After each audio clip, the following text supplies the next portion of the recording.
They laugh as they gave her the desert land as her inheritance, unaware the land was the biggest gold deposit. Hello family, welcome back. Please do well to subscribe and let's know where you are watching the story from in the comment section. Read it already, Mr. Lawson. Stop dragging this out. Edward's voice cut through the tense silence like a whip.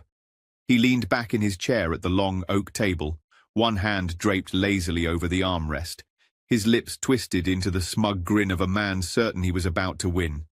The air in the Carter family estate was thick and heavy, still holding the sweet, suffocating scent of funeral lilies. The grandfather clock ticked steadily, each chime reminding them all of the man they had buried just that morning. Grace sat quietly at the far end of the table, her hands folded tightly in her lap. She kept her eyes low, her dark hair framing her pale face. She wore a simple black dress, no expensive lace, no gleaming pearls.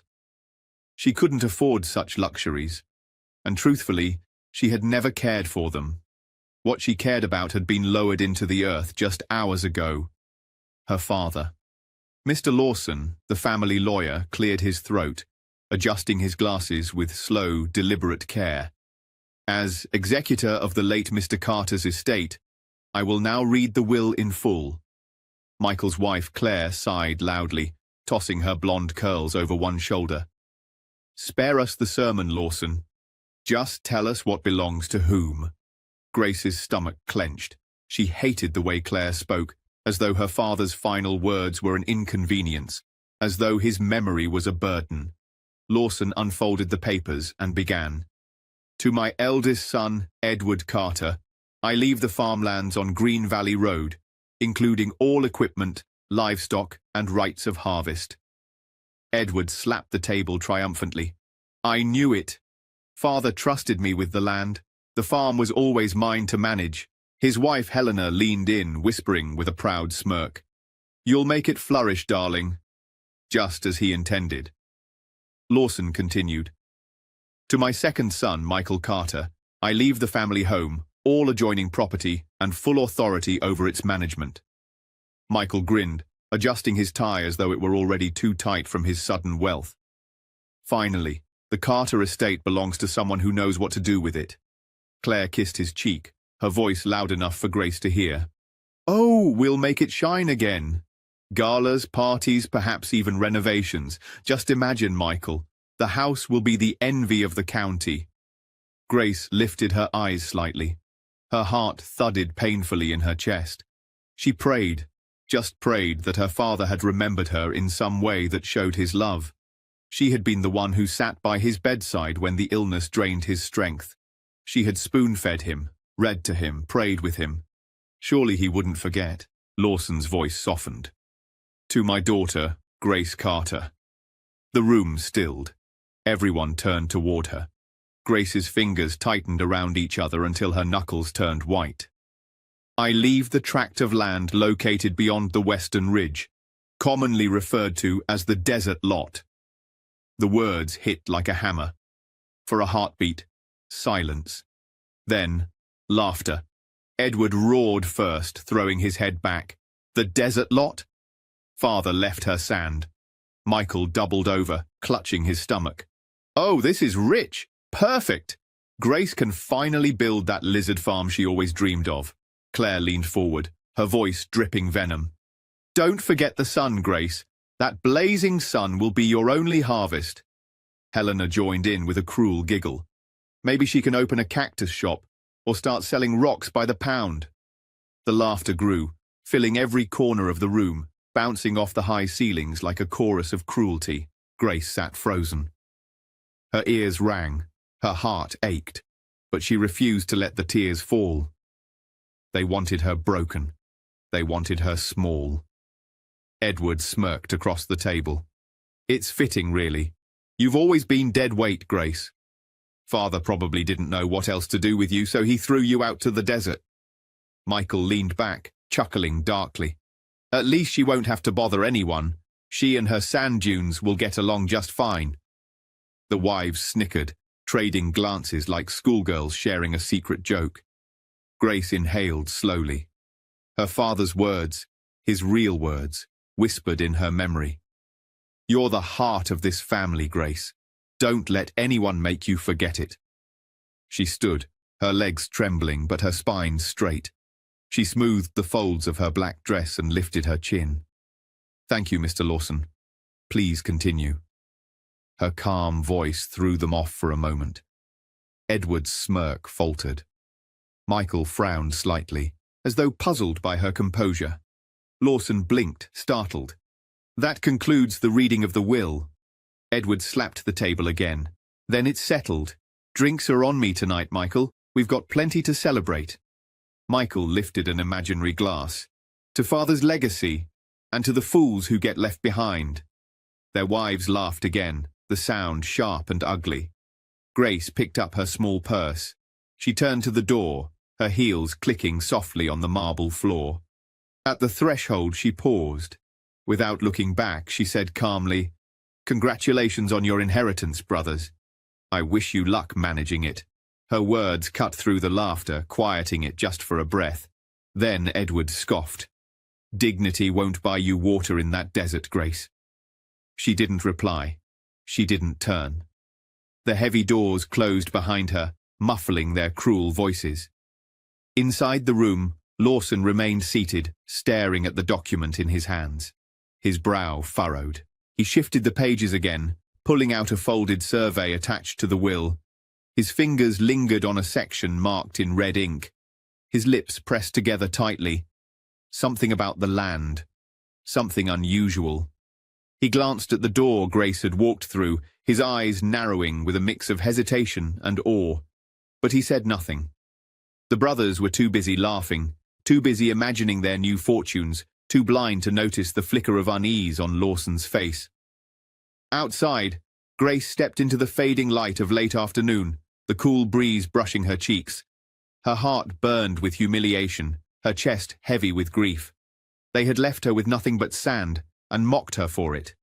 Yet deep within the silence of the desert, fate was waiting. And it carried a secret that would turn their laughter into dust.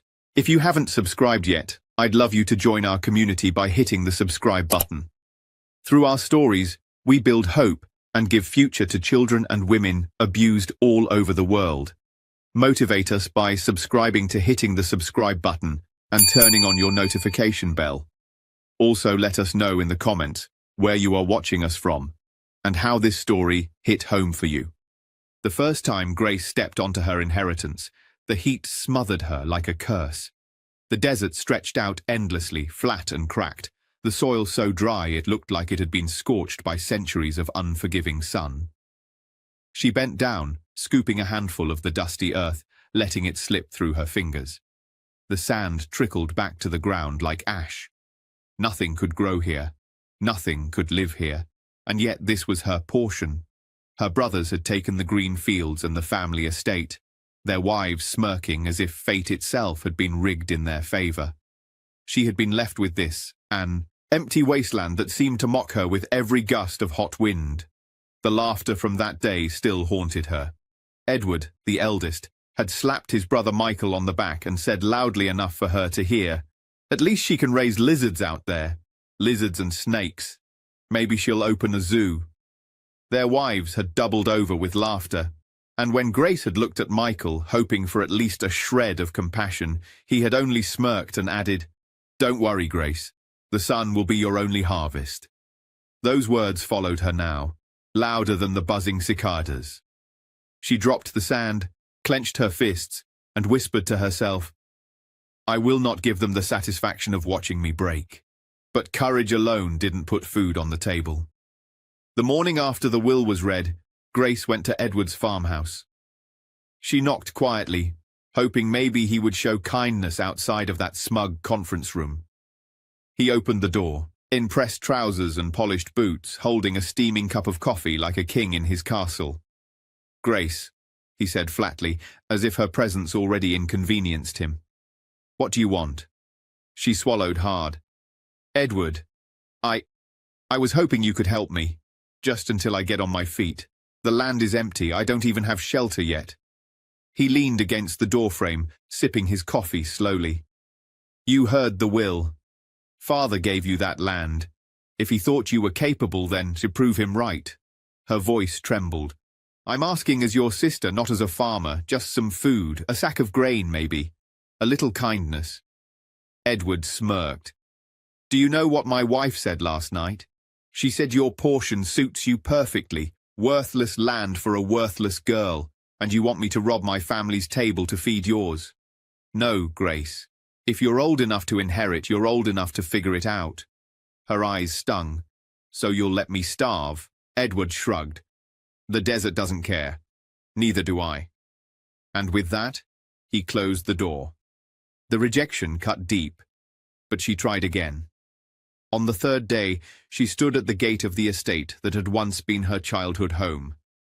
Michael's wife Lydia spotted her first.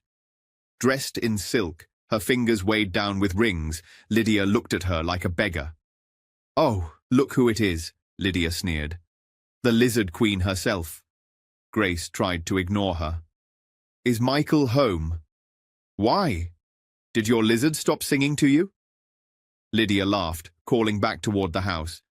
Michael, your poor sister is here. Michael came out, wearing father's old wristwatch, the one Grace had secretly hoped to keep as a memory. He folded his arms and gave her a cool stare.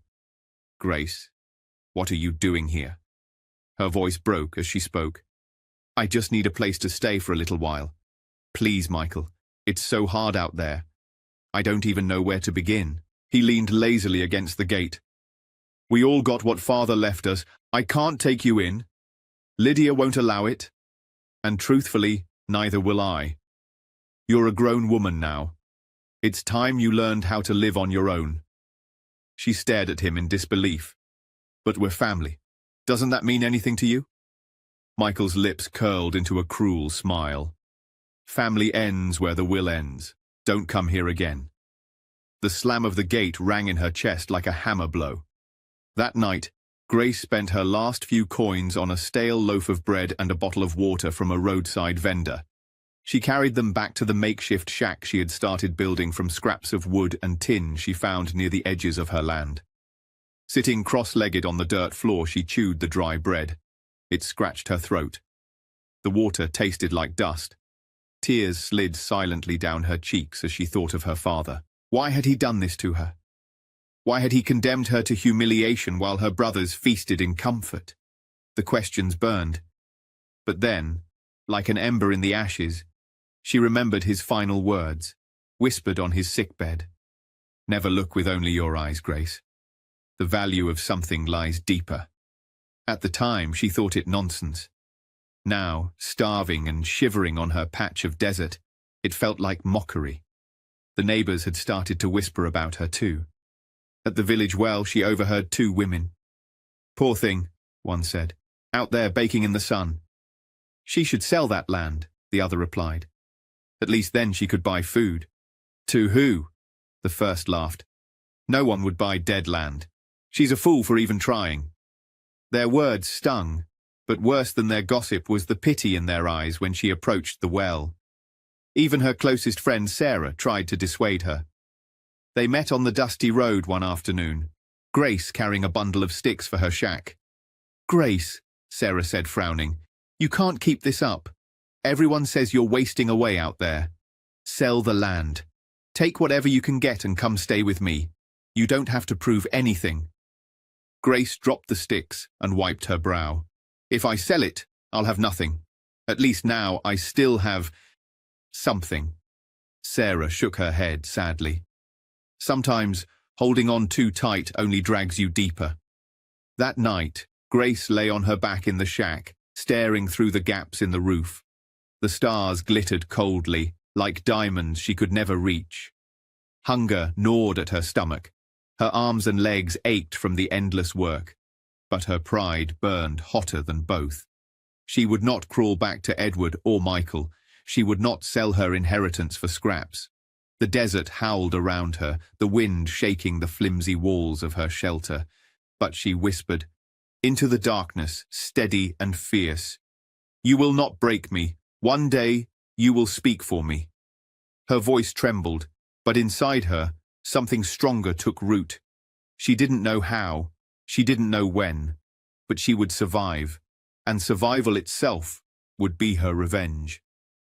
The next day, while she was trying to find scraps on the land, she heard a voice.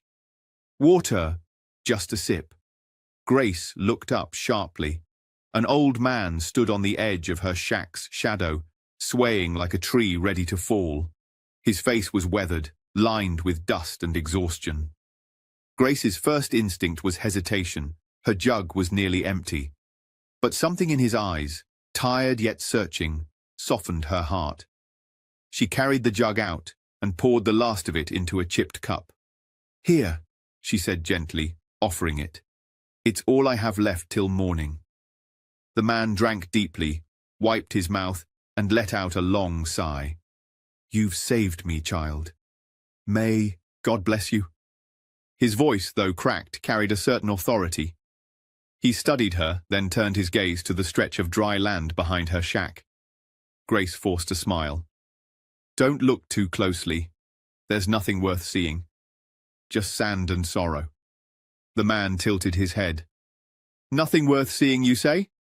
He crouched, picked up a handful of soil and rubbed it between his fingers. He bent lower, squinting at a cracked rock glinting faintly in the light. His lips curved into a strange smile. "What is it?" Grace asked, her heart quickening. He looked straight at her, his pale blue eyes piercing. "Do you know what lies beneath your feet?" Grace frowned. "Dust, misery, and the reason everyone laughs at me." "No." His voice dropped to a whisper, almost conspiratorial. "Gold. This land. It glitters." Grace's laugh broke out bitterly. "Gold? Sir, forgive me, but you must be delirious. My own brothers told me this land was only fit for lizards." The man leaned closer, lowering his tone. "I have walked mountains and deserts. My eyes do not lie. This land is no curse, it is a treasure. But mark my words. Keep this secret. If others hear, they will not rest until they take it from you." Grace's lips parted, but words failed her. Before she could ask more, the man tipped his hat and shuffled off down the road, disappearing into the horizon as mysteriously as he had appeared. She stood frozen long after he was gone. That night, the lantern flickered inside her shack as she sat staring at the spade. Her father's words echoed in her memory. "Never look with only your eyes, Grace. The value of something lies deeper." Heart pounding, she stepped outside. Kneeling, she dug. The soil shifted, then changed color. And there they were. Tiny flecks, sparkling faintly under the lantern light. Her breath caught, tears rushing to her eyes. "Gold," she whispered, her hands trembling. "Dear God, it's true." Sleep never came that night. In the days that followed, Grace worked cautiously. At dawn, she fetched water as if nothing had changed. At midday, she acted tired and worn when neighbors passed, so no one would suspect. But at night, she dug, jar by jar, storing her secret beneath loose boards in her shack. Still, fear haunted her. What if Edward or Michael found out? What if the neighbors grew suspicious? When her best friend Sarah visited, Grace nearly broke. "Grace," Sarah said one evening, watching her struggle to light a fire. "You don't have to do this. Sell the land, move in with me. You're killing yourself here." Grace forced a weak smile. "I'll be fine, Sarah. This land, it means more to me than you know." Sarah sighed. "You're too proud for your own good." She reached across the table, squeezing Grace's hand. "But if you ever need me, I'm here." That night, after Sarah left, Grace lifted the loose board and stared at the jars filled with golden soil. Her whisper broke the silence. "They laughed at me, but they won't be laughing forever."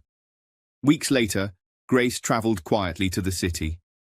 In a modest office, she sat across from Mrs. Turner, a sharp-eyed lawyer. Grace placed a small pouch on the desk. Mrs. Turner poured out the contents, golden flecks spilled across the polished wood. The lawyer's eyes widened. "Do you know what this means?"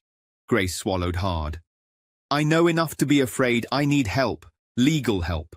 Whatever contracts I sign, whatever papers I file, Everything must stay in my name alone. Not Edward's, not Michael's. Mrs. Turner leaned back, studying her with a faint smile. Wise girl. Most would have already shouted it from the rooftops. I'll help you. But be warned. Wealth attracts vultures. Keep silent. And silent she was. Soon discreet trucks arrived at night, workers hired under strict contracts. Machinery replaced, silence, and gold poured out. First trickles, then steady streams. Grace's hands no longer shook from hunger but from the weight of newfound power. She bought a car, a modest but new house, clean dresses.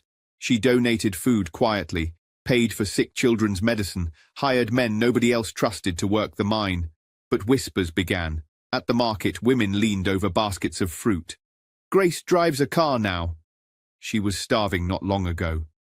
Where did she get such money? Edward and Michael heard. Their fortunes had soured. Edward's farm withered in drought. Michael's estate bled debt and pride turned to suspicion. One evening, Edward followed her. He trailed her car down the winding road, heart racing as floodlights glowed on the horizon. He stumbled forward, and what he saw made his knees weak. Machines, workers, mountains of earth, and glitter, unmistakable in the dirt. Gold, he whispered hoarsely. The next day, he stormed into Michael's home. She fooled us, Edward roared. That cursed land, it's a gold mine. Michael's face paled, then hardened. Gold? Number impossible. I saw it, Edward spat. She's sitting on a fortune while we rot. That land belongs to us. That evening, the brothers confronted Grace at the mine. Edward's voice boomed. Grace, what is this? He gestured wildly at the roaring machines. That's our land. Grace stepped forward, clutching the deed folder. Her chin lifted, her eyes fierce. Your land? No, Edward, no, Michael. You laughed when Father gave it to me. You mocked me, starved me, left me to die. But this land chose its owner, and it wasn't either of you. Michael's lips curled, venom dripping from his words. Father was blind. That land is ours by right. Hand it over, or we'll take it. Grace held the deed tight against her chest, her voice steady but burning. Try to take it, and you'll learn just how dangerous a woman you once called worthless can be. The night air crackled with tension. The workers had stopped to watch, floodlights casting long shadows across the barren ground that was no longer barren. And in that moment, the desert wind rose, carrying her words into the silence. This land is my blood. And if you think you can steal it, you'll have to bury me in it first. The brothers froze, stunned. And behind them, one of the workers whispered just loud enough to be heard. She's not bluffing. Grace looked over her shoulder and told them sternly, We'll meet in court. The courthouse was packed so tightly that people spilled into the hallways. It seemed the entire town had come to witness the final act of the siblings' feud. Grace sat alone at her table, her hands folded over the copy of her father's will. She was calm on the outside, but inside her heart beat like a drum. Edward and Michael sat across from her with their lawyers, their faces hard, eyes burning with the kind of hatred that comes when envy has turned into desperation. Edward leaned toward his brother and muttered loudly enough for Grace to hear. After today, she'll be back where she belongs, on her knees, begging for help. Michael smirked and whispered back, Let her enjoy her little moment. It'll be over soon. Their wives snickered, though unease flashed across their faces when they saw Grace sitting upright, unmoved, almost regal in her silence. The judge entered, and the chatter hushed instantly. His gavel cracked against the wood. We are here to hear the case of Edwards and Michael against Grace Holloway regarding the ownership of Dry Hollow land. Edward's lawyer stood first, tall and booming. Your Honor, this is a simple matter. The defendant, Miss Holloway, was never the rightful owner of the land. The inheritance was a mistake, an oversight. My clients, her brothers, were the true heirs. They never contested before because they believed the land was worthless, but now new evidence shows that this land is rich with resources. Miss Holloway has exploited a loophole, and it is only just that the property be restored to the family estate. Whispers rushed through the courtroom. Grace sat still, her hands clenching slightly, but she kept her face calm. The judge turned to her. "Miss Holloway, do you have a statement?" She stood, her voice clear and steady. "Your Honor, I do not seek to argue beyond what my father's words already say. He knew exactly what he was doing when he divided his estate. He gave my brothers the farmland and the family home. He gave me the land they mocked. They laughed, they ridiculed, and they told me I was a fool to accept it. But I honored my father's decision. I built my life on it. And now they want to take it from me because they finally see its worth. But, Your Honor, justice should not reward greed." The judge's gaze sharpened. "Do you have proof of ownership?" Grace handed over the original will. The clerk unfolded it, the parchment crackling as the words filled the air. "To Edward Holloway, I leave the farmland by Willow Creek. To Michael Holloway, I leave the Holloway family estate. To my daughter, Grace Holloway, I leave the land at Dry Hollow." The silence that followed was heavy and absolute. Edward shot to his feet, his face red. "But, Your Honor, our father never knew what was beneath that land. He meant for it to be a lesson, a punishment even. Grace tricked us all." The judge slammed the gavel so hard the walls seemed to shake.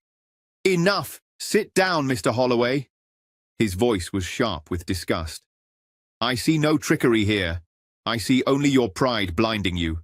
You scorned your sister, called her inheritance worthless, and now that she has turned it into fortune, you come crawling to strip her of it. This court will not be weaponized for your greed." Michael tried to protest, but the judge cut him off again.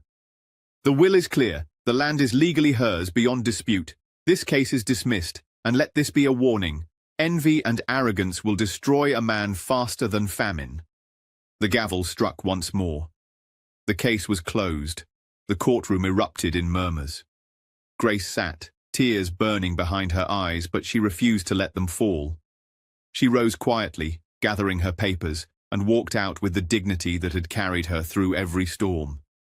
Outside the courthouse, Edward shoved his brother against a wall, spitting venom. "We've lost everything because of you. You should have stopped her before it came to this." Michael snapped back, his voice breaking. "Don't blame me. You mocked her more than I did. You laughed when father gave her that land. You called it a joke. Now who's the fool?"